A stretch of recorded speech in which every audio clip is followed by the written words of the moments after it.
Hi everyone, আরও একটা নতুন ভিডিওতে তোমাদেরকে অনেক অনেক স্বাগত।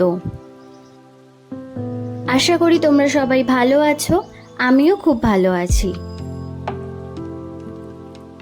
আজকে তোমাদের সাথে যে ব্লগটা শেয়ার করছি, এই ভিডিওটা সানডে বানিয়েছিলাম, বাট এত ল্যাগ লাগে এক এক সময় বা টাইমের জন্য, তো এতদিন ভিডিওটা এডিট করে ওঠা হয়নি। তো আজকে ভিডিওটা এডিট করলাম আর তোমাদের সাথে শেয়ার করছি।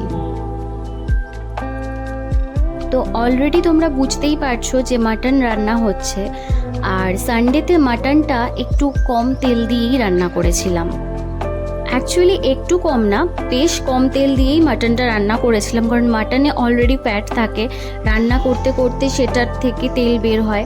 আর এমনিও আমরা এখন ডায়েটের চক্করে পড়ে একটু কম তেলই খাচ্ছি, আর তাছাড়া তেল তো খাওয়া বেশি উচিতও না আমাদের হেলথের জন্য। তো সব কিছু মিলিয়েই কম তেল দিয়েছিলাম, অ্যান্ড সেটা অনেকটাই কম হয়ে গেছিলো।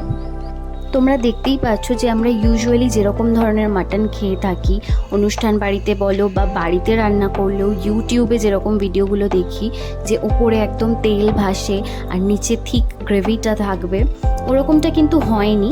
বাট এটুকু বলতে পারি, খেতে খারাপ লাগেনি, খেতে ভালোই হয়েছিল। আর তোমরাও কিন্তু একবার এরকম কম তেল দিয়ে মাটন রান্না করে ট্রাই করে দেখতে পারো। তো মাটন রান্না তো কমপ্লিট হয়ে গেছে, আর এদিকে আমার নাইকা থেকে একটা পার্সেল এসেছিল, তো ওটাই একটু আনবক্সিং করছিলাম তোমাদের সাথে শেয়ার করব বলে।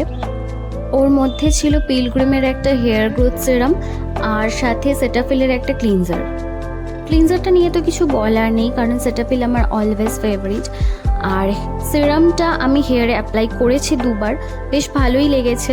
Non sticky, light weight and একটা ওয়াটারি টেক্সচার দেয়। তো তোমরাও তোমাদের যাদের হেয়ারের কন্ডিশন খারাপ বা হেয়ার গ্রোথের দরকার, তো এই সিরামটা ইউজ করে দেখতে পারো। লাঞ্চটা সেদিন সবাই একসাথে ঘরে বসে করেছিলাম, কারণ এত গরম পড়েছিল, বাইরে ডাইনিংয়ে বসা যাচ্ছিল না। তো ঘরে গিয়ে আমরা এসি চালিয়ে আমরা তিনজন নিচে বসেছিলাম, আর মা যেহেতু নিচে বসতে পারে না, তাই জন্য মা চেয়ারে বসেছিল। তো সবাই একসাথে ঘরে লাঞ্চ করেছিলাম। আর এখানে আমি বোর হচ্ছিলাম, তাই একে একটু ডিস্টার্ব করছিলাম। দেন সন্ধেবেলা আমার বাবা মায়ের সাথে একটু দেখা করতে গেছিলাম, আর তারপর সেরকম কোনো ভিডিও বা ক্লিপ নেওয়া হয়নি। সো এই ব্লগটাও এখানেই শেষ করছি। দেখা হচ্ছে নেক্সট কোনো ব্লগে। ততক্ষণ সবাই ভালো থেকো, সুস্থ থেকো, বাই।